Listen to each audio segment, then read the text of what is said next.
In the game of loans, you either win or you learn. Welcome to the game of loans, where fortunes are forged and empires are built. Your hosts, lords of lending and wholesaling, are here to guide you through the realm of real estate and wealth building. Brace yourselves, cash flow is coming.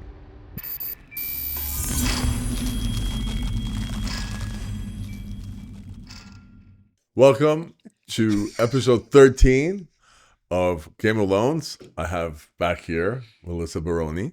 Thank you. And a special guest, Michael Gomez. On today's show, I'm just going to fuck everybody up. We're just going to go crazy controversial on everything. So, on tequila the last shots all the way tequila around. shots all the way. On the last show, you had the fucking balls to tell me that you would still recommend fucking Airbnb properties. I'd recommend Airbnb properties as long as I'm your broker, because I will find you some shit that would actually cash flow. Okay. So, if you could get to a Michael fucking Gomez where they could actually find you something worth buying, then buy the fucking thing, like I always say. You'll finance it. I'll finance it. Maybe. Well, she'll finance it. I'll finance it. Somebody will She'll finance finance it. it. Yeah, DSCR. I mean, so let's open that door. Okay. Okay, let's open that door right now. I've heard that to be able to finance an Airbnb with a DSCR loan, it's still kind of a little bit of a gray area. If the unit is new, obviously people are going with projections. We all know that projections are shit. Mm-hmm. We all know.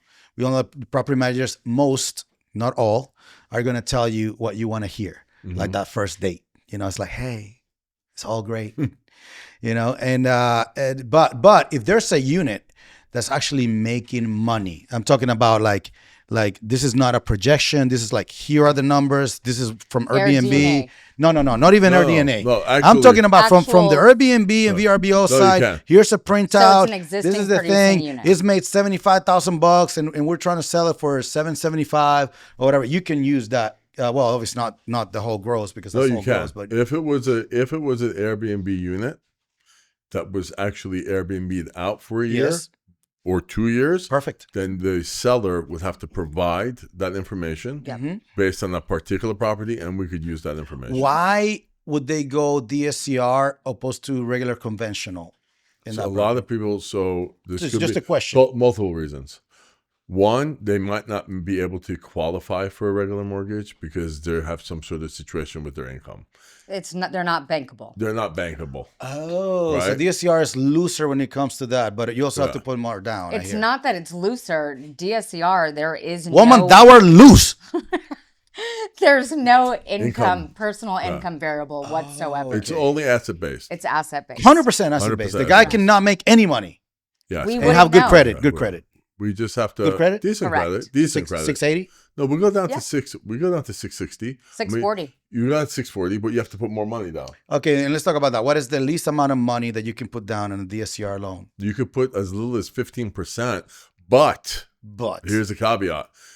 The only properties that On are a DSCR loan? yes. See, you didn't even know that. But the only caveat. That's but why they this is call it the Godfather. But this is the caveat.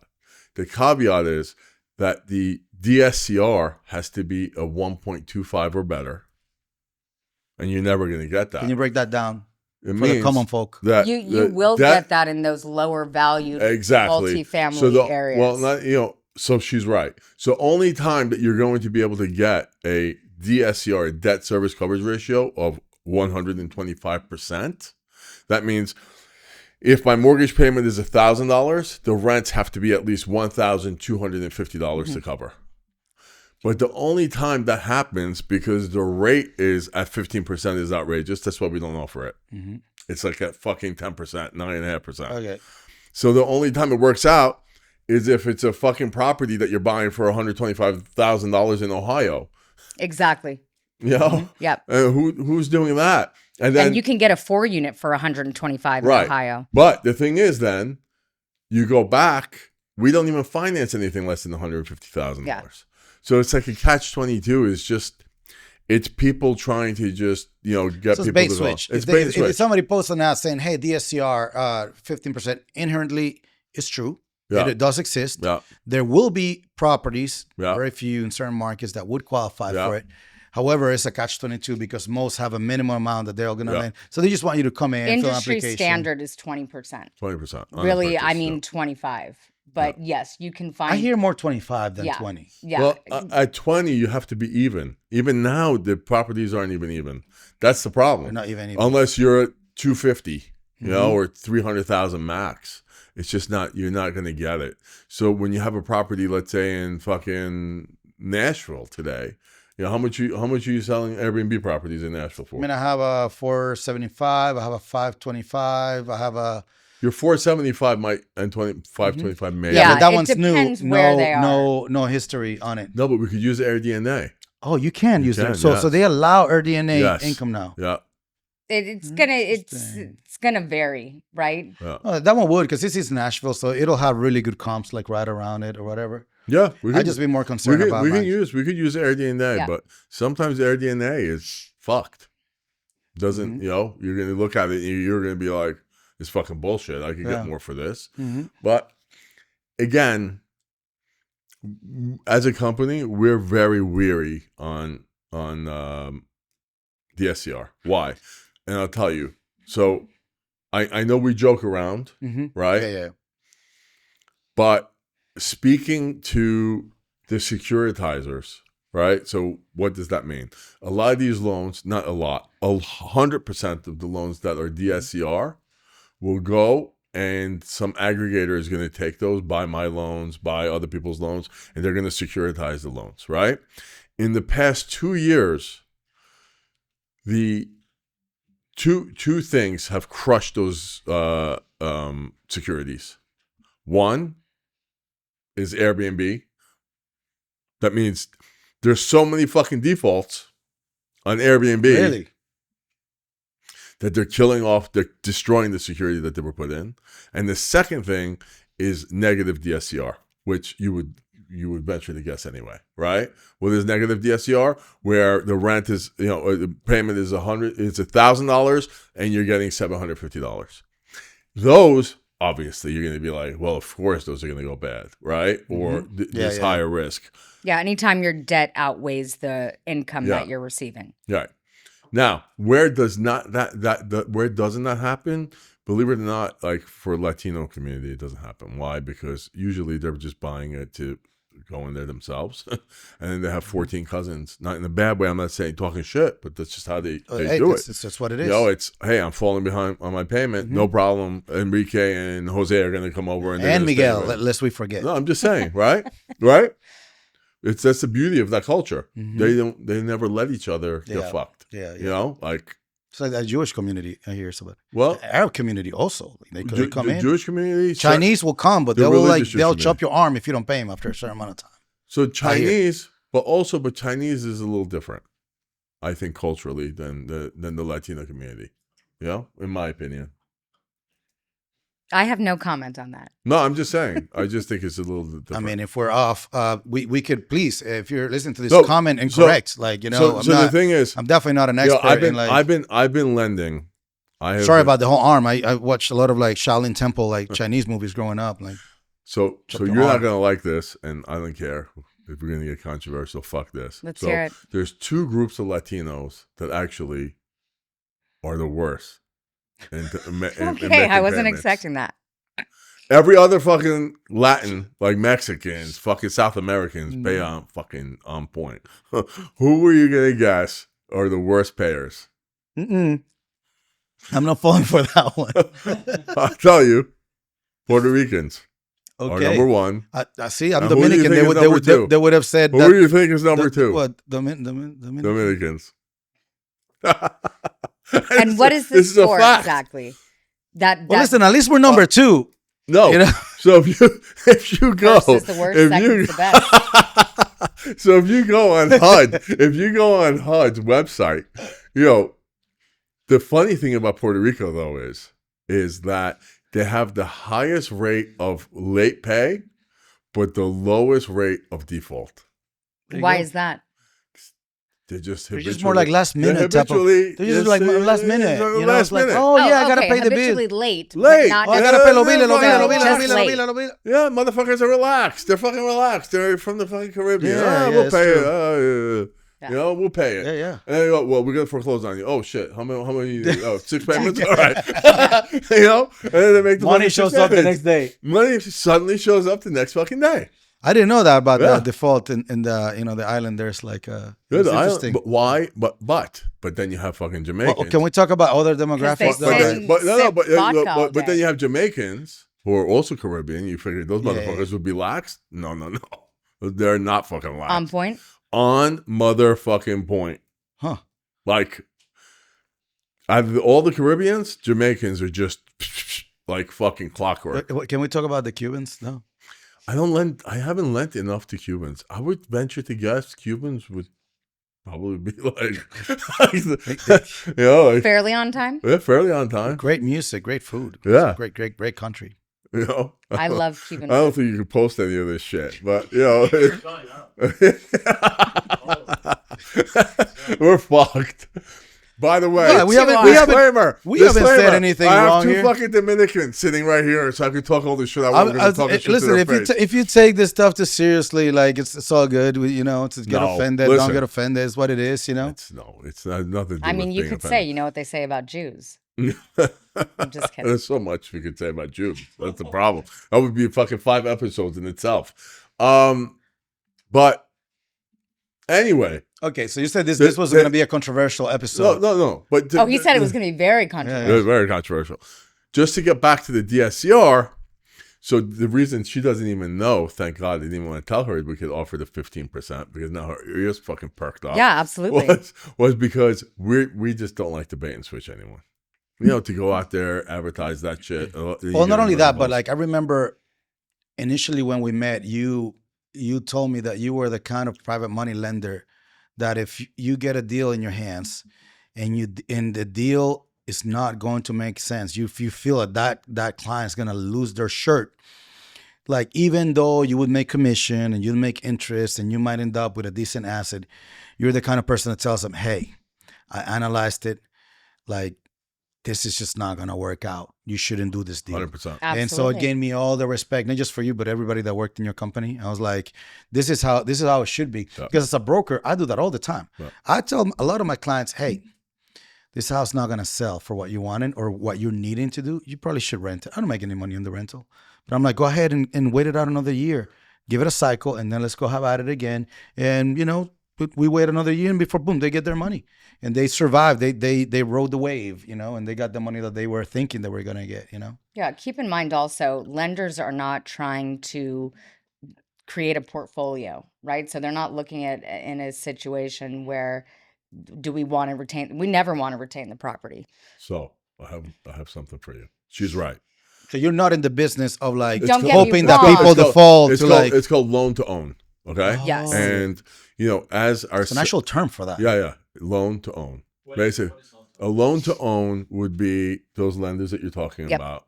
Usually, they're very geographically placed in the area that they want to own them, and are looking for people. And are looking for people for default, right? So they're going to make the riskier deals that me and her would never make, right? Why? Because they're going to loan, hoping that this person is going to default so they could get that asset. There's so much bad karma associated with that. Oh, yeah, I was gonna say it's like you would have to feel like you're never gonna die. Never do it. I wouldn't do it. It just I don't do business that way. She knows. Yeah. And even when we have, and believe me, they're borrowers that are gonna fuck up. There's just different circumstances. People fucking get sick. Shit happens. Children get Contractor sick. leaves with the money. Like all kinds of shit happens. Shit happens. Our fucking primary goal has never been, tell this motherfucker we're going to foreclose on them. It's, hey. We will work with you. We're going to work with you as much as we can. We're not looking to hurt your ass. We're not looking to take over this fucking property. Yeah. What can we do to help you out?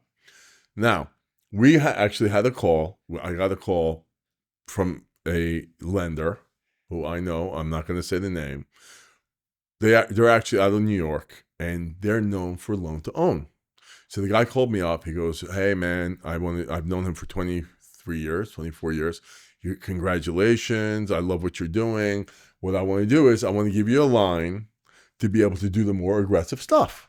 So I told him, I said, X, Y, and Z person, I appreciate what you're saying, but we're in this different game. I don't have those clients, and I'm not looking for them. I'm not looking for people that could bang over the fucking head at 16, 17%, charge them 4 or 5 points, and then wait for them to foreclose. We're in a different business. Also, that's he got getting offended. your reputation. That's Right. okay. That's okay. And Because he got other offended. people have a He different goes- way of doing business. He goes, now you're saying that you're better than me? You don't have any foreclosures? I go, whoa. I said, if I told you I don't have foreclosures, you know I'm lying, then I'm not doing any business. Obviously, I'm going to have them, but the opposite. And I'm not disrespecting you, and I told him. I said, you're in the business to loan to own. I'm in the business just to loan and never to own. Right. You know, unless something. I've exhausted every fucking possible way, right? And there are people like that. There are people I'll reach out to kindly, and I'll say, hey, what happened? Go fuck yourself.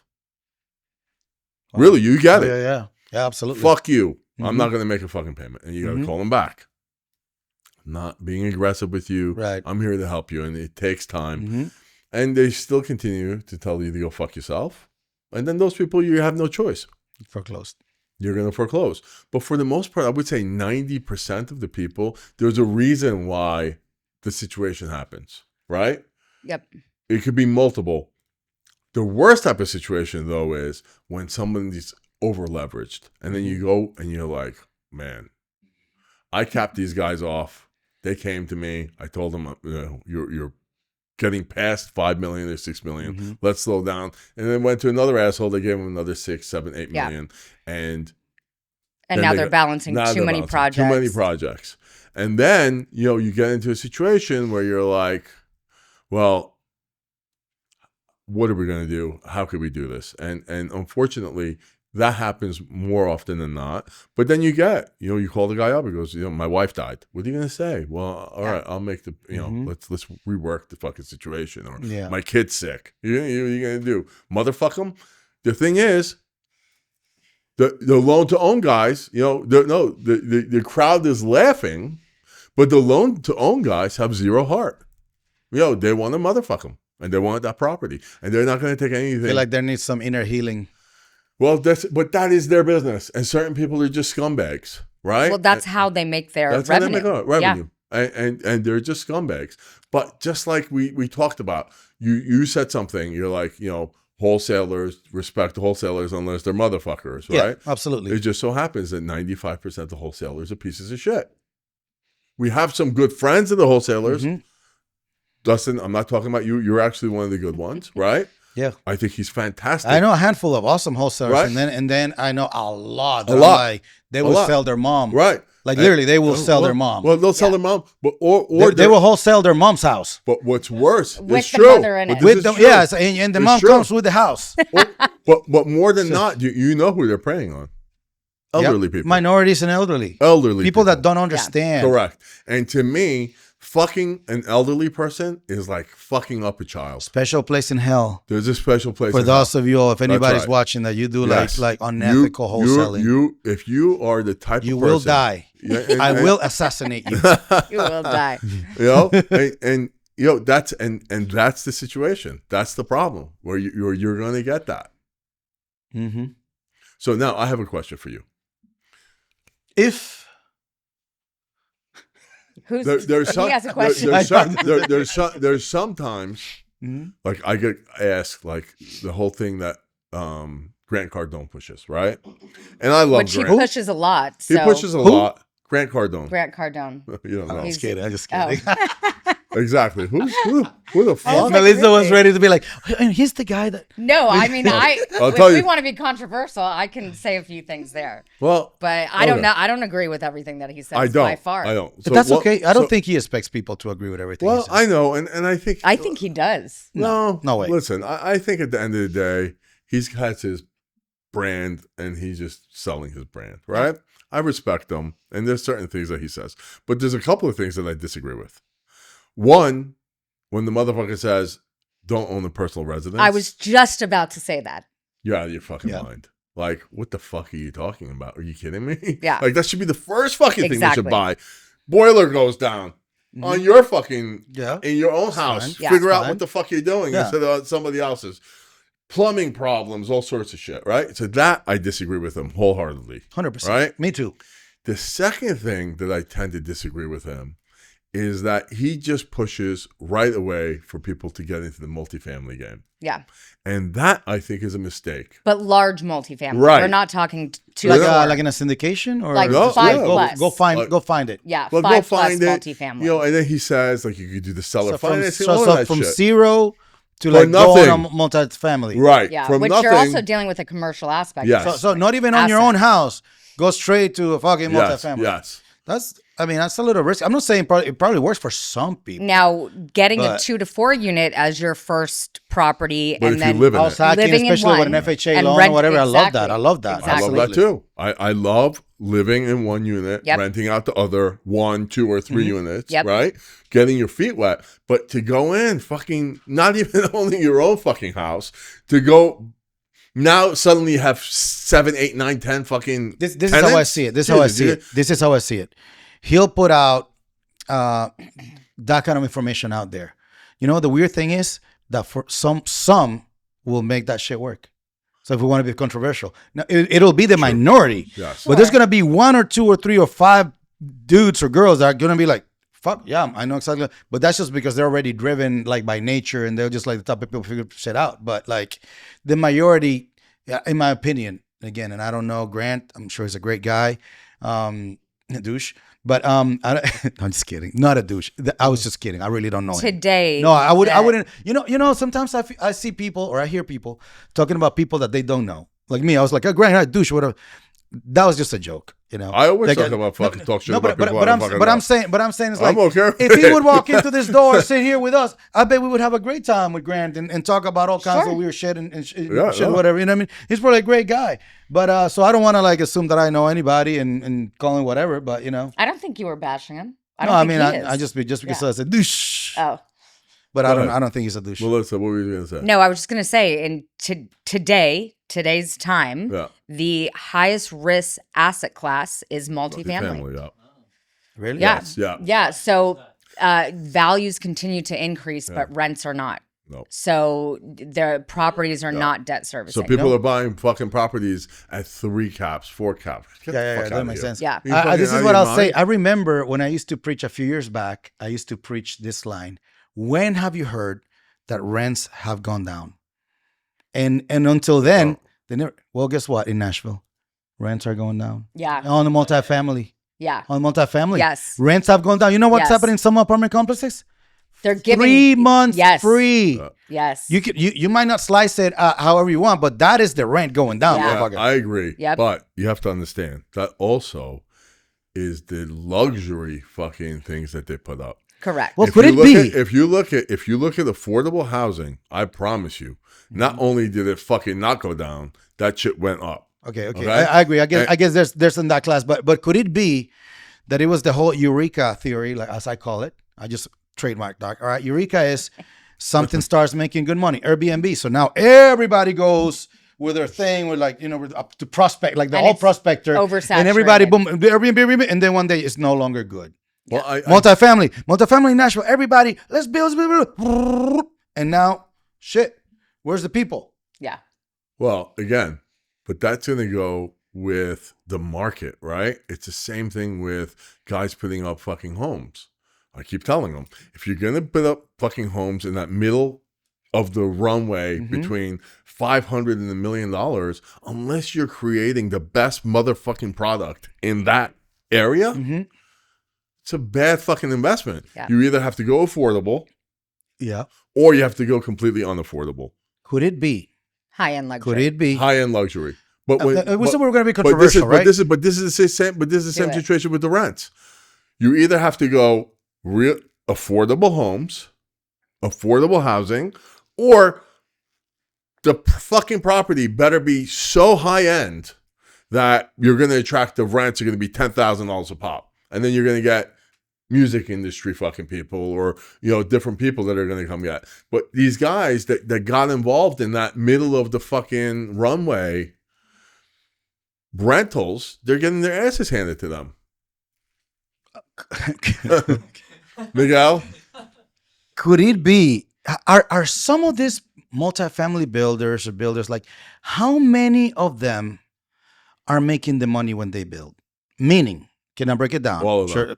So like, I'm the borrower, Mhm. and I'm telling you guys, hey, this is what I'm going to build. Appraise it.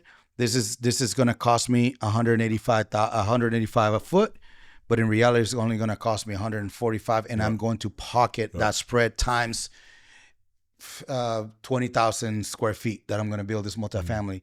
How many of them are making their money when they build, in your opinion? So all of them. Does it matter to you who makes the money when they build? Is everybody aware in this industry that a lot of people do that? All of them are doing that. Is it wrong that they do that? It's not Is it a that they're- business practice? Tell me more. Okay. I think you hit on something that's fantastic. You're right that they'll make a ton of money in that spread, right? But that's not their end goal, because that's really not where all their money is going to really come from. They need those properties to be stabilized, and they need those fucking things to be at least 85% occupied. Because at some point, they have to get out of that fucking loan that they're in, and they have to refinance, or else they're fucked. Right? And a lot of people, oh, there's no recourse. Well, believe me, when they foreclose on something like that, your ass is fucking blackballed in that business. And a lot of times it's limited recourse. Yes, it's limited recourse. So they think it's non-recourse, but there's bad boy carve-outs. Yep. And Tell me more about what does that mean? don't be a bad boy. Don't be a bad boy. Or they're going to get your ass. Yeah, and they're going to get your ass. Why is it? So- why does it have to Exactly. be a bad boy? Why can't it be a bad girl? Or bad girl. Bad person. so Because annoying. girls are perfect. Okay. Well, They don't girls, go to the bathroom and stuff. well, No, fuck no. Girls don't scam as much as men do. Yeah. So, but she's right. So a lot of people think, well, but even on that end, these guys know, and they won't fuck them. You're building a fucking $300 million property in Nashville. You're going, and all the fucking banks down here are going to know who you are. Now, let's say you got the money from someone like my partners at PIMCO. You're fucked. You go bad on $300 million. These guys are financing everybody else and their mothers. Your name pops up again. Guess what they're going to do? Not to this motherfucker. Mm-hmm. No way. And you're just done. So they don't want to do that. They will make the money, and they're going to make that arbitrage, and they're going to make that money, right? But that's not their goal. They need to refinance that out. They need to pull their initial money out of the deal, right? Because they've already plopped in 30, 40, $50 million in some of this shit. And it gets better. That's not even their 30, 40 million. They either got some sort of fucking debt, or to have, investors and Private investors, private yeah. investors where they did some sort of syndication, and the syndicators locked them up 50 ways from here to fucking heaven, and they're up their ass. So unless they're fucking dumb as shit and they never did the game before, then that could happen. But for the most part, no. Interesting. But again, I think it has to do with the market that they're in. The client that they're looking for right now in the past 2 years has gotten their ass handed to them in every which way. In the economy, they've been hurt. Those are the guys that took it on the chin for the past 2 years. And, they can't afford those fucking rents. So that's what they have to do. Mm-hmm. I get it. So, Melissa, quick question for you. Yes. What do you think is the coolest way Okay. to make money in real estate? Cool. To be a loan officer, obviously. Why? No, so I don't necessarily, I wouldn't say there is a coolest way. There's got to be something you Well, think. no. So being a lender is definitely up there. With that said, being a real estate investor is pretty fucking cool. I think so. Let's now, define cool. Like what? I'm just wondering. Like I don't know. Some like, asshole, what's so some cool? asshole in the fucking back asked me to I'm just saying. Like what's cool about it? You know. Fucking guy. I don't know. You know who the And coolest I'm real estate fucking investor dumb enough is? to fucking listen to him. The one that can sleep at night, not worrying So- about the fucking deal at 2 a.m. I think that's cool. does that exist?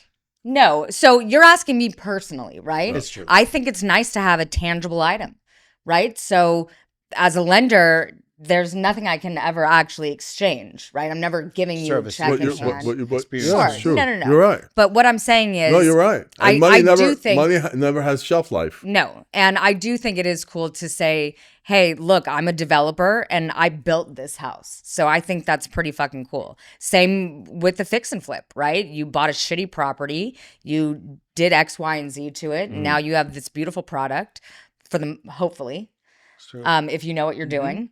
But yeah, and also, do I think lending is cool? I've been doing it for 23 years. Fuck yeah, I think I love it's the cool. fact that she loves what she does and that she thinks it's cool. I think that's cool. But that's what makes Yeah. her so good, you know? I'll tell you this. Throughout, I don't know about you, and this is a question for you.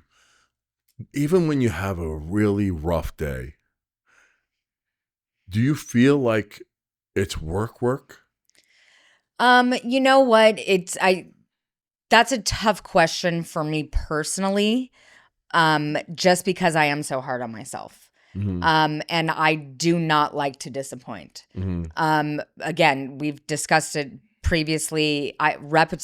Reputation is key and relationships are everything. And I hold myself to such a high standard.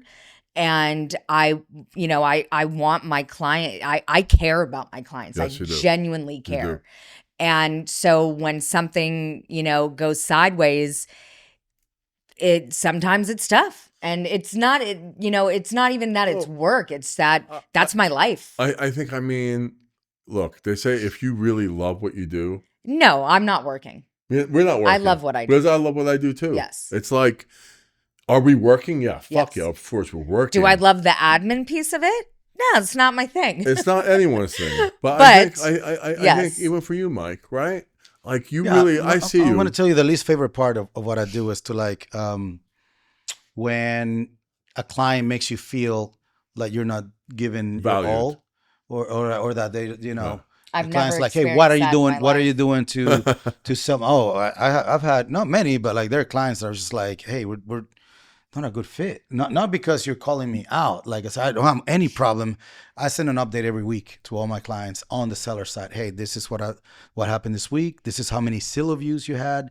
This is the ads that we put in and the results.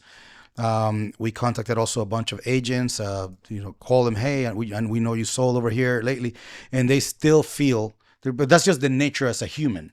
They will still feel like they can trample on you or say, or talk down to you or something like that. You know what I mean? So I'll tell you. And then I take it. I wish I wouldn't take it personal, but it is like I am so proud of what I do and what I've accomplished and how I sell real estate that when somebody makes me feel like that, I'm always like, and then start texting me, and immediately I pick up the phone. I'm like, there's not something that I want to just go and spend the next 2 hours texting back and forth with you.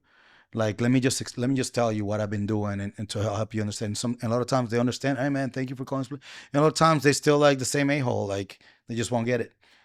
So I think that I'm up to a point in my life where, thank God, I'm able to just not do business with people that I don't want to do. Yeah, but a lot of times you don't know until you're in the thick of it. I know. No. Sometimes I'm right in the thick of it. I mean, I got a referral one time, and it was like, it wasn't an inherited client. I'm like, no, I agree with you. But for me, at this point in my life, where I wish I would have done it earlier. If someone makes me feel little, I just cut them off. So we didn't discuss this when we met last time, but one of the biggest things that I love in private lending versus conventional lending is it's business forward. Yep. You do not have the emotions that you have in conventional lending. And that's what you deal with a lot too. On the residential side, we deal with that. Because when it's the investment side, it's really numbers. It's numbers. Yeah. And numbers it's and forward. property condition. Right. And you're right.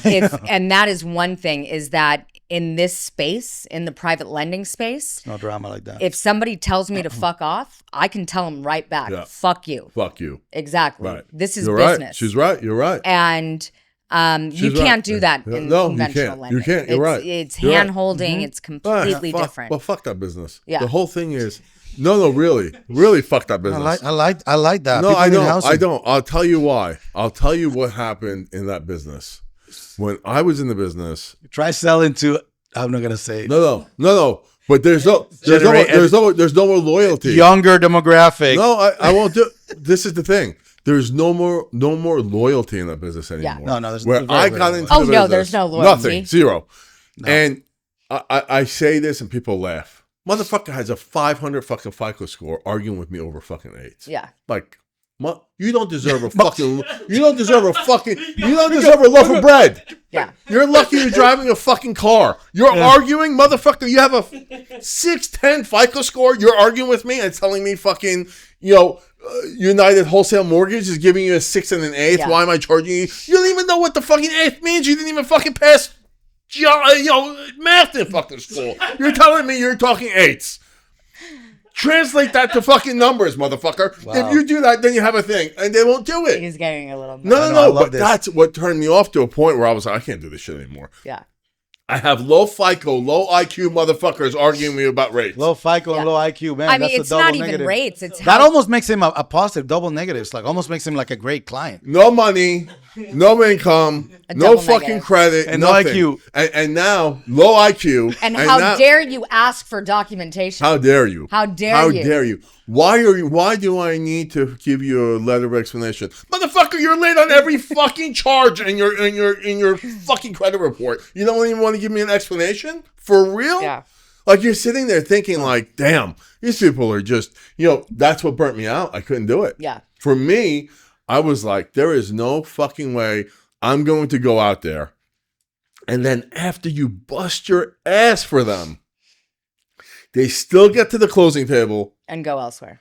and they hate your guts. Yeah. And you're or like, that. for real? Yeah. I'm going to badmouth you to everybody. Yeah. Fuck you. You're a piece of shit. And you're like, I just gave a month of my life to you. And that's the thanks I'm going to get? If you're not in this space, you do not even don't- as a realtor. Right. A lot of realtors don't understand don't. how they're like, this is ridiculous. Why is it taking Yeah, so long? yeah. And your that's guy has but that's- 47 yeah, different yeah, corporations. Yeah, that's the other thing. You know? I couldn't even deal with the realtors because the realtors were a bunch of assholes. Right. Like, I won't recommend you again unless you close this deal. Fuck you. How about you go fuck yourself? So what ends up happening? No, this is the truth. No, I It's get the it. truth. I get it. So what ended up happening was I said to myself, I'm going to start lending money to people that are going to appreciate me again. Right? And that's how I transitioned. Make from lending great again. Well, I transitioned. go. I transitioned from all these guys to getting into non-QM. Why? I located people that were self-employed. They couldn't find financing anywhere else. And after I closed the deal for them, you know what they said? Thank you so much. Yeah. And I would call them up. And Yeah. guess what I could do? Rates went down. I was refinancing them Wow. because no one else knew what to do. Mhm. And you know what they were saying? Thank you for the refinance. Wow. Now, go to that low fucking IQ, No low money, fucking score. FICO, Piece dumb of shit. motherfucker piece of shit with a fucking 680, 580 FICO score. Try refinancing that motherfucker. You're never going to do it. Why? Because Yeah. some other jerk off that you sold the loan to is going to come down Yeah. and they're going to beat you to it. You're Yeah. going to call them, hey, Johnny, you're calling me? Fuck you. Penny Mac, your Yep. old company, Yeah. called me and they Who just bought told my me. loan. Yeah, who bought my loan, Mhm. Yep. right? Who made me sign the MLPA where, God forbid anything happens to the deal, they're going to have my fucking grandkids, right? Yeah. They're going to own my grandchildren. Really? But they get to fucking call back my client that I Right. sold them, That's also who they're making their payment to, right? who they're So- making the payment to, Right. the scumbags, right? And saying, refinance with me. Yeah. Fuck that guy that sold me the They loan, did all this Yeah. stuff for you. who did all this stuff for you. Now, And that's it. Can we pivot real quick? Sure. And I'm just curious. I'd like your feedback. So, what's funny to me, not funny, haha, but in conventional lending, as a loan officer, Mhm. your number one client is a realtor, right? So, do you have a lot of loan officers that are always trying to take you out to lunch? every week. Exactly. Probably every day. And I always So- tell them the nuance. I'm like, hey, some of these guys are my friends. Yeah. Like it's very. So- but I always say, But what do you have that's new that you think that nobody else? And every now and then, somebody has a freaking new product. Yeah, but hold on. My point to that, private lending, me and realtors don't even coexist. I never. But most don't even know that you exist. So because it's a different world. It's like water and oil. It is a different world, but that's where I think I'm missing out. Is I need to tap into that realtor market somehow and show them, hey, this is who I am, right? This is what I can do. Because even though I deal primarily either with a broker or the developer directly, right? The builder directly. Even on a purchase transaction, it's so far and few I've ever had a realtor I'm going to give you a tip right now. Like when I was not my own broker, my own brokerage, I was in other brokerages, Compass, Keller Williams, and they had lenders normally would go in and bring lunch and maybe pay a fee to like the office to go and speak. Ask me how many times a private money lender came and spoke. Not once. Never. I know. So See, it's like, I need to do that. It's just like there's a whole open market here in Nashville. Yeah, sure. You call the offices, hey, when you guys do team meetings, can I be on the list? I'm private money lender, and I would love to be able to bring you. What's that private money lender? Oh, it's just the loans that your clients, your realtors can offer people that want to build houses. That want to. Oh yeah, sounds interesting. Come on. First of all, you're gonna be looked at as a novelty. Yeah. Okay. So if you're a private money lender and you're listening and you want to tap into more of the regular agents and you bring the value, teach him a class on private money. When can I bring your office lunch? Yeah, we can do that. No, in the next one. Actually, I'm putting together a class. My brokerage is very big on teaching my agents on how they can flip or build. So the next class I'm going to do in my office is about new construction. So that you would be welcome to come in and teach about new construction. You should have her teach the financing portion of the new construction. 100%. Yeah. So we're definitely going to do that, and absolutely. But I do want to ask you, like, is this a man's world? Like, and how is it being a woman in this? This is a man's world. It's a serious question. Like what are challenges or benefits or advantages? Is there an advantage to be a woman in this industry? It just depends. So I've never had I know my shit. So once I open my mouth and they see that I'm knowledgeable, I've never been in a situation where I've been disrespected because I'm a female. Or looked down upon or being like, nothing. Honey. Now, don't get me wrong. Within the private lending space, it's very common to have mortgage conferences, investor meetups, and I'm usually one of the only women in the room. Are those fun? Just depends. Depends. No? Are they beneficial? I think is a better question. My question was if they were fun. No, they're not beneficial because for most. It's a who's who. Yeah, who's who. Who has the bigger dick in the room? Right. And it's always me. What if? Right. Wow. Listen, look. Listen, I got to be honest with you. When I first met her, I didn't know the knowledge pool that she has. It's the truth. And then when I spoke to her for real, and you hooked up the meeting, I was gonna say, like, who introduced you to her? No, you did. Do I not give credit? Do I not give credit to this motherfucker all the time? Look how the whole thing started. She sent me a DM. I did. Very professional. For those of you thinking otherwise, I say I'm private money, and and my first thought was, I was like, I obviously she didn't work for you, and I have you. If I need private money. I'm like, well, which is trying to steal. No, I was like, I have nothing for you because I already have like my guy. My guy is not just my guy; he's like my bro, my dude, my family. At this point, you didn't say that to me. No, but I was like, but let me introduce you to somebody. Yeah, and then and I had no idea what the intent was. Yeah. You just said I'm gonna bring your competitor. And you know what he told me? He goes, "She's been after me for a while.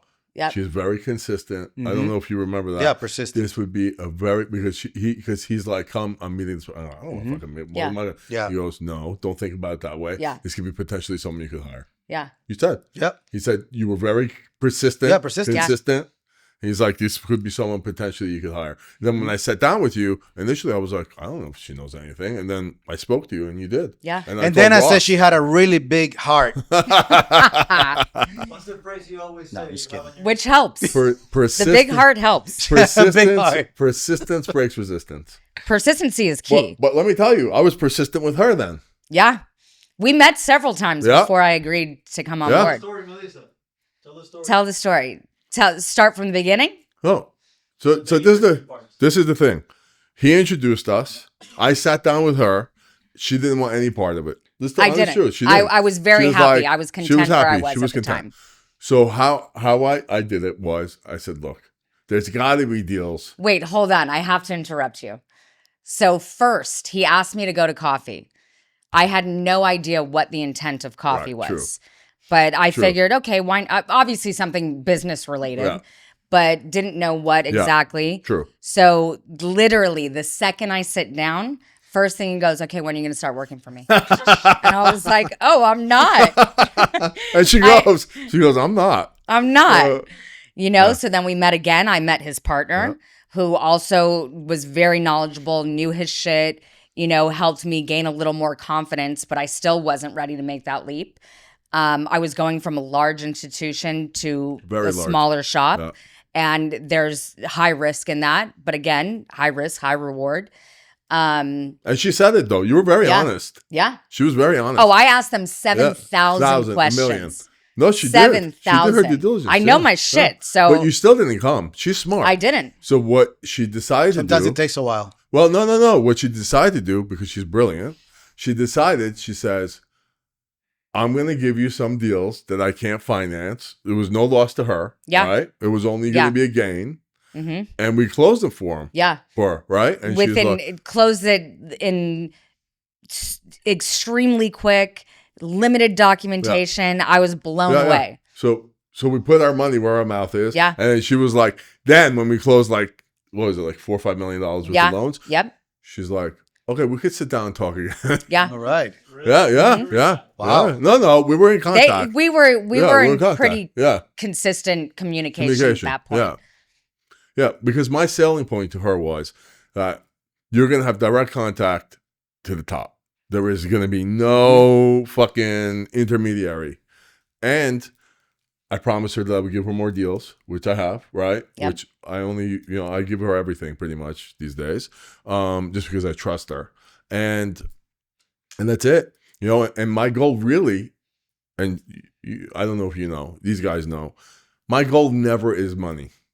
Money comes as a byproduct. Yes. But really, my goal for her is if I can make sure that Melissa closes triple what she did last year, I swear to God, I get more pleasure out of that. Mm-hmm.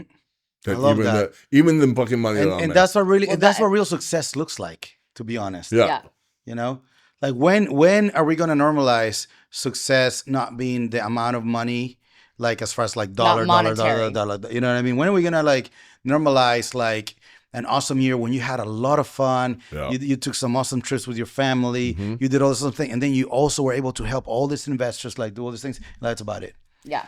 Like, to be honest, there are years that I'm like, if I make half, and I know that's like contrary to what everybody, because the hustle culture and everybody wants to, but there are years that I was like, you know what? I'd be so content if I make half what I made last year and have double the time free that I had last year. Think about it like that. Is that a successful year? 1,000%. You had double the free time that you had to do shit that you wanted with whomever you wanted, whenever you wanted, and you made half the money. Would you take that? I think I would. I think I would take that. I'll take $5 million. Of course I would. 100%. I didn't make $5 million last year. It was more like 8. Come on. No. He only made 7.5. Shut up. You guys don't know. You don't know. If you only had one piece of real estate that you can buy for the rest of your life, what would it be? Multifamily properties. It would be multifamily for me too. Multifamily also, like 250 unit or something like that situation. Now, take it with a grain of salt. Let's look at the other side of it.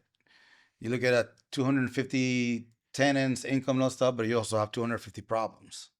You have 250 washer and dryers or stoves. You also have a management company. And I understand. But the whole myth of like passive income is bullshit. You know that, right? I mean, I have property managers for my properties, even though I live here and I got a lot of them here.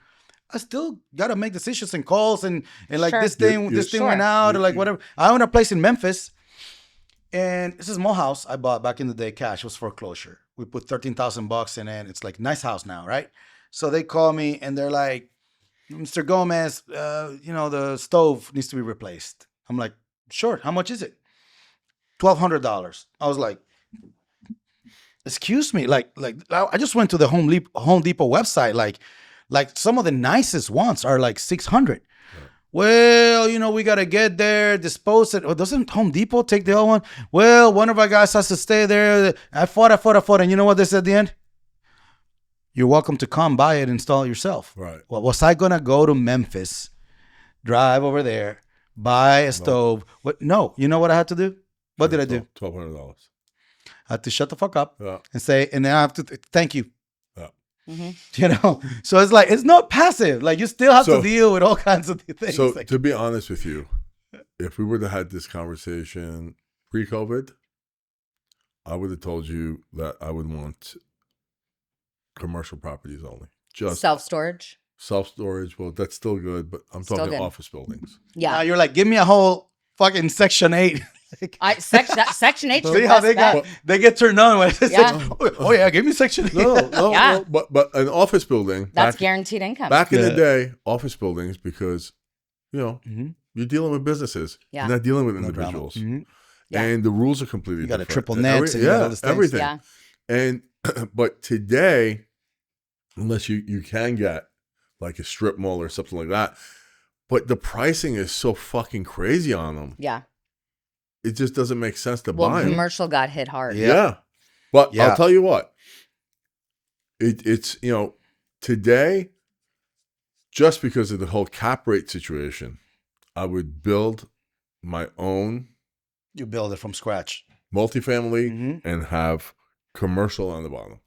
Mixed use. Mixed I use. love that. I love that idea. It's the only way to go. It's the We only should way we to should go. do a little fun and buy a whole block in June Lake in Spring Hill. It's a new actually that development is the most expensive development in all Tennessee. It's gonna cost more than the Titan Stadium to finish this. It's No, really? how much density is going out there and how much cool shit. Imagine having in June Lake whole block, like, commercial on the bottom and then the top residences. So I'll say we put some shit together. Let's buy something on there. Hit all these guys up in the music industry. Mhm. We can Yeah. market to that. Rock So and a roll. lot of people would do it. Mm-hmm. Syndication is really the way to go. Mhm. I mean, but the thing is, a lot of people want your track record, right? And if you have track record, so how do you start? You got to start out with your own money, go slow, Yeah. build a couple of shit, Reputation, too. and then your reputation. I think that's one of the biggest questions in the industry, right? For newcomers is how do I get started? And I think one of the best things you could do, find a mentor, right? Yeah. It's all about That's who you know. Yeah. And find that individual, make those connections, see, okay, this person has this knowledge in this field. This person has money, wants to put it somewhere, so it's all about making those connections, finding somebody who's done it before, becoming a partner with somebody, right? Before what you Mike do said. your own Making deal. sure Yeah. that you bring something to the fucking Yeah. table. Okay, so you're new. That's great. Well, who do you know that has money that you can tap in Yeah. for? So it's different. Somebody comes to you, Steve says, hey, can you take me under your wing? And you're like, what? Teach you everything that I've learned in fucking 30 years of doing loans and all these things? Like, and you're doing what for me? So it's like, it's different. Somebody comes like, hey, like I have all these people like that really want to invest and they have like this money and they like to place it like with a private money. Like, if I bring them, can you like also like teach me like about this two different that conversation is going to go two different ways. You're absolutely right. So You're it's like, absolutely right. so it's like when you go and ask a mentor or somebody that's really busy or really good in the industry, when you go and ask him what they can do, ask him to do something for you. That is what you're asking. You're saying, hey, can you open up your brain for me because I am the shit or I'm awesome or I work harder than anybody. What are you going to bring? Sure. I agree. Absolutely. And so in addition to that, right, there's masterminds that people can become a part of. Those and work? I think for some, for if some. you utilize them correctly. There's investor meetups, which I want to start my own. Great. Right? I want to start my Let's own go. and have a networking group and have it grow and not just solely for me so that I can have builders come in, but so that I am able to bring something else to the table, right? Okay, look, can't help you on this deal, but I know so-and-so who is interested in this. Or, hey, Melissa, this is not even a lending question. Can you help me with X, Y, and Z? So I really want to expand my network. I see so you doing that. I have see you doing that to a point that people are going to come. So what do you bring to the table? And you're going to look at them and say, I bring the fucking table. Yeah, pretty much. And then I flip it. And you slap him. Then you slap a motherfucker. Yeah. I love it. Real estate is so fun. Real estate is the best. I love what I do. I love what we get to do. We get to serve people, serve investors, and affecting their generational wealth in a positive way, in a sustainable way, in a responsible way. Making sure people are aware of the risks that there are in investing. It's not all like bed of roses, It's definitely, there's roses. There's a few nails in there, and you have to be able to endure. You have to have thick skin. You have to have thick skin. No, I have a friend of mine that's a medical doctor. I love the guy. He's great. He will never invest in real estate. And you know what? I respect the shit out of that. He's comfortable doing his stocks and his plans and his retirement and all stuff. It's like, he's like, I have no need to go through that. I don't want real estate's not sexy for me, and I feel safe. Plenty of people. That's great. Yeah. Because he doesn't have the thickness, and that is also okay. This is not for everybody. Okay, this is available to everybody, but not everybody is willing to take the risk that we, as investors, have to take. I agree. And sometimes we'll flop. Yeah. And hard. Didn't you lose? You lost everything. I lost. Have you talked about that at some point? Multiple times. Twice I lost everything. Okay, so there you go. Here you are again. Yep. Thick skin. Yep. Grit. So I'm saying there's people like, I don't know how you get to do what you do. Listen. Okay, it's not for the faint of heart. I tell people. There was a point in my life where within a 3-week span, I went from having a black card, American Express, not looking at any fucking price tag. Really. Anything I wanted. Just buy it. Okay? That's how freely money was coming to me. Within 3 weeks, not being able to buy a hamburger for myself. How do you talk about humbling? How do you keep your how do you take care of your mental health as an investor? Well, what do you do personally to be like, hey, I'm like, I know a few in town. There was they really haven't said what the cause of death was, but we all think that there was basically one of us in our community that got depressed and eventually ended his own life. And I think a lot of investors, if not most, are struggling with their mental health right now. So I'll tell you, the first time around when it happened to me in 2008, I broke. It ended me, really. And to a point where, I even had my daughter, and I contemplated suicide for real. I planned a day. Sorry to hear that. That's the truth. By miracle, I didn't go through with it. So 2008, but then the pandemic happened, and I had made a fucking shitload of money again. I had about almost $8 million in cash out on merchant cash advance deals. Most of the deals were out to restaurants. Corona and restaurants did not mix well. No. Mm-mm. And especially we had such a large number was in California. We were making money hand over fist. And within, I would say 4 months, I maybe recouped $80,000 from $8 million. Wow. Yeah. It gets better. So I was a non-QM lender, only non-QM. And then as soon as Corona happened, they completely stopped buying loans. Completely. Everywhere. Dried up. Okay. I had about $100 million on my line. My haircut on that was $10 million. in order to get rid of that paper, they bought it at a discount. So I lost another $15 million right there. So between that and the other thing, everything I had made, I got wiped out again. Now, instead of having one kid, I had 3 kids. My mom was living with me, and I had been through it in 2008. And I said to myself, I'm not going through this one with the same mentality. No fucking way. I'm going to look at this, instead of I got my ass handed to me, I'm going to look at it as an opportunity that I'm going to bounce back, and I'm going to fucking recreate myself again, but into something else that I really want to be, and that's going to be a private money lender. And I did it. I just fucking did not allow. I can't tell you I didn't have sleepless nights. I mean, my heart was racing. Many times I thought I was going to have a heart attack and die. I mean, the stress was fucking rough. I had 3 kids with like nothing in the bank. And then I saw all around me, all these guys are getting fucking PPP loans, 3 million, 4 million, 2 million. And here I am. I can't even fucking get anything. And that was it, man. I just grinded that much more. You could ask my wife. I was working probably 20 hours a fucking day. How do you take care of yourself now? How do you check yourself? Like, what keeps you in check knowing that? I try to work out almost every day. Okay. Champagne showers.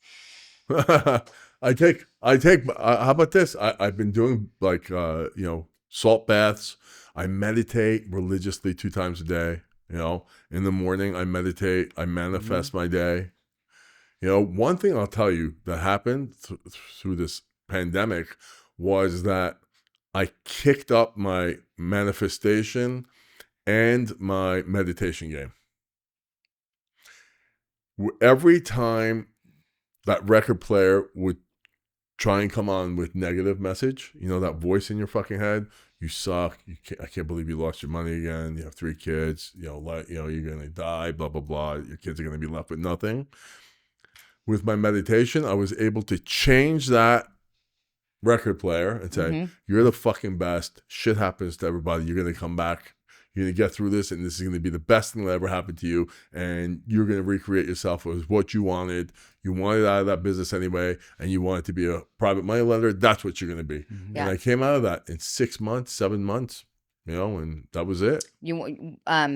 I started manifesting and meditating and working on myself and higher power and all of that probably about 10 years ago. And it truly takes time, because I would do it and I would think positive, and then some fucked up shit would happen. Right. And I'm like, okay, it doesn't work. Like, this is all bullshit. But it's all about repetition. And don't get me wrong, I have so much further to go and so much more to learn. But I'm finally at a point where a negative thought does come in my mind, and I'm able to let it pass. Register it and let it go. Yep. Versus dwell on it, focus on it. Replay now it. That's going to be the only thing I think about. And it's a fucking pretty awesome place to be. Don't get me wrong, I have hard days at times, but it's nothing like what it was before. But I truly, truly believe manifestation is absolutely real. 100%. And, worst case scenario, let's say it's all bullshit. What's so horrible about thinking positive? Nothing. I tell people, like, do you think that shit really works? I tell them. I believe it does. How about this? Wake up fucking in the morning. Yeah. And say, this is going to be a really horrible day. Yeah. My life sucks. Everything is shit. I want to see if you're going to go through the day, if you're going to have a fucking good day or a bad day. I said the chances of you having a good day, waking up that way, and playing that shit. It's just easier to believe the negative, though. It's easier 100%. to believe like the fatality version of it, because that's what's being pushed. I believe that if I say that, I'm definitely gonna have a bad day. But then it's gonna be harder for you to believe that if you manifest a really good day, that you're actually gonna have one. And I think part of it is that our brain tries to protect us from disappointment. It's like so it'll give you the worst fucking case scenario. And I was telling my son the other day, it's like, hey, when you think about something and you give yourself the worst case scenario, you do me a favor and also take time and think about the best possible case scenario. and now make it an even play. At least make it even, where you're just not thinking doom and gloom. When you're like, hey, this could happen, but this too could happen also. Well, also, it's society and it's the media. As soon as you turn on the TV, everything is negative, doom and gloom. So they're perpetuating this negativity so that you're in that negative cloud and your brain is not functioning correctly, right? So I've decided, like, I don't watch fucking news anymore. Oh yeah, I don't watch news. I'll never watch news. I will read the news only on the financial side. I'm not participating in anything on the regular fucking side. I don't want to know shit from Chiola. I want to know nothing, right? Is it sad? Yeah, people get killed. I just don't need that in my life.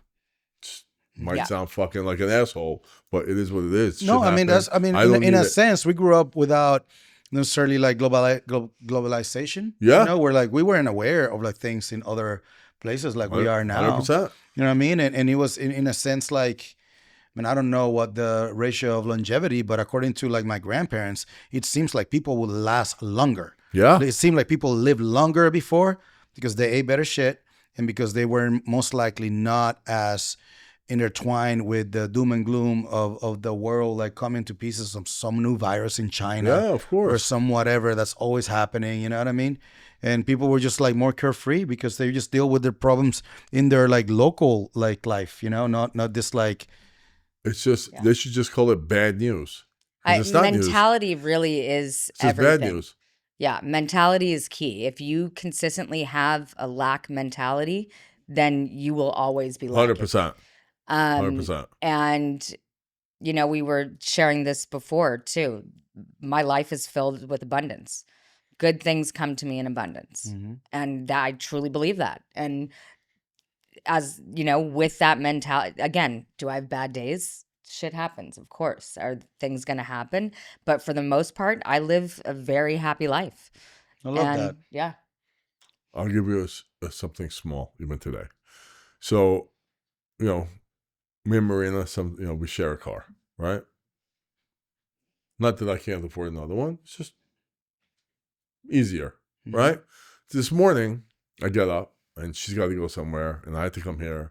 She's complaining. I go, I'm just going to get myself a car that I want. It's like, no, it's going to add more. I go, shh. Don't fucking put that out there. That is not the message you're fucking putting in the universe. I go, I don't want to fucking hear it. I'm even going to do better. You're going to make me double what I was initially going to fucking go lease. She's like, you're crazy. I go, don't fucking do it. I go, I'm fucking nuts. I go, because now I have to combat your negativity and put it out in the fucking universe that I'm Steve Afra. I have balls the size of the fucking Empire State Building, and I'm going to get a motherfucking car that everyone's going to turn their fucking heads. I go, let's go. That's that. She goes, no, you're right. You deserve whatever you want. Everything is fine. And go do what you have to do. Wow. What's the car? I haven't decided. Mike can help you decide. Well, why could I help? I don't see him as a Lambo guy, though. I'll tell you that right now. What's your dream car, though? No, How about my dream car? Your dream car is my dream all car. that stuff. I mean, your car is my dream car. My car is many people's dream car. I They love tell your me all car. the time. I love always your said car. it only took me 18 years, and then I tell people if I was able to get one, you certainly can get one too. I've had the Lambos. I've had the Ferrari. I mean, you guys are much older than me. I just want to remind everyone. I was 200. I was 200 fucking pounds. Hey, look now. I won't fit in the Lambo now. What do you mean? I didn't want it. They made bigger ones. I have zero desire. Don't they make the Lambo Anus, the SUV? Urus. That's his. He wants the Anus. He wants the Anus one. He wants the Lamborghini Anus. I wonder if that would sell. It's from Manuel. Yeah, Manuel would buy it. It's special edition, Manuel. I don't know. What car you guys think I should get? I mean, I see you on Rolls Royce. no, Yeah. no. Too gaudy, like they say. Not that he's not, but like, Don't get the Cybertruck. No, I'm not getting a Cybertruck. No fucking way. it's too big. That Cybertruck's too big. This Shit's too big to park. It's not fucking. You have a range. Yeah, I like the Range Rover. I might get another Range Rover. Yeah. I do like Range Rovers. No. But I think you need to make more of a splash. Well, you guys tell me what car I should get, and I'll get the car. All right, if I was you, are you ready? Yeah, Honda Civic. maybe. Listen, I'm just kidding. don't laugh. What's Hey, in I the had a Civic? Honda You Civic. know Like that what's What's a shit. in the nice Civic? car? What was that? Denali's a nice Accord. car. The Accord. Denali's a nice car. Honda Denali, Accord. it's a big car. You got a big family. I'd rather get No, a no, Land no, Rover. I mean, a Land Rover. Yeah, I like the Land Range Rover. Yeah, I'd rather go. The another new one. Land Rovers yeah, are like a nice. Discovery or some shit. But what were we talking about? Cars, Honda Civic. Oh, I'm saying what was Accord, that? When we Accord. were growing up, because she's too young, she's still Thank only you. 20. Thank you. When we were growing up, Thank 20 you. years lending hard I don't know money. if you remember. What was Came out of the womb. What was it? It was Honda CVX. What was that one? Yeah, was it yeah. CVX? CRV. CRE or some shit like that. The Those little were great. hatchback. Those were- oh yeah. You remember that? Yeah, I one? remember those. You remember those? Flat in the back. Yeah. Dude, that was one of my favorite cars that I it was owned. nice. It was nice. I bought that shit with my own money. I love that. My fucking first car. car that I actually bought brand new was a Honda Civic. Oh wow. This is Yeah. my first car. Very first car was a Kia Sophia, and the driver door didn't open and the trunk didn't close. So I had to hop through. And anytime I love that. drove, What, a hawk too? they're like, "Your trunk's open." I'm like, "No, we're good. We're good." So mine was a Honda from like 1976. Oh my gosh. It was like a lawnmower. Why are you guys so It was like a basic? converted lawnmower. Shit, I had a car. I was It was happy. It was 3-speed with no fucking power steering. Oh, mine was a stick. You had to be like, a power lifter to fucking even turn the fucking steering wheel on this thing. It was crazy. But I love that car. I did so I much crazy had, shit with that shit. don't laugh. Of course, I had a 6-pack and long hair. It was like Dominican Fabio. I had a Volkswagen red convertible cabriolet. That was My my sister first had a car. white one. I love that car. Car was awesome. Fucking. So I tell my wife, I Dominican, go, it was like, if I buy a sports car. Macarena. So I've been thinking I might get the 911. So Oh, there you go. Yeah. So I tell my wife. That's it. So today I go, I think I decided on 911. So she goes, Just drive it. she goes, okay, what do you think? I go, but I'm going to get a stick shift. She's like, no, why? I go, because no one these days knows how to fucking drive a stick shift. No one will be able to steal the fucking car. No, but now you have an app. Your app will tell you where your car is now. So you don't have to worry about that. Who's going to... That's how I know, Yeah, but he's that's saying how I somebody learned would to steal drive. it. I'm like, No, you with haven't. I understand, but I'm saying that with your app, you're I'm gonna not- find where bro, your car is at all times. You want to know something? They're going to look in there. They're going to be like, I don't know how to drive this fucking thing. They're going to leave it alone. But most modern Porsche are Tiptronic. But Bro, not the Bro, you live in GT3 Franklin, Tennessee. Ain't and nobody not- stealing shit. and not Good in not the 4S. Oh shit. 3RS, you mean? The GT3 is stick shift. You can get it in stick shift. I'm only gonna get a stick shift. Yeah. But the GT3 is such a hard drive. I wouldn't be able to drive it all day. All right. Anyway, end of our episode. Thank you, Yes. Melissa Barone. you. Thank you, Michael Thank you. Gomez. Oh, it was my pleasure to hang out with you Gracias. guys. And we'll see you later. Bye-bye. You've been listening to The Game of Loans, where real estate battles are fought and won. Make sure to fortify your defenses by subscribing. Cash flow is coming, and we'll be back next time to help you claim your throne. The war of wealth continues.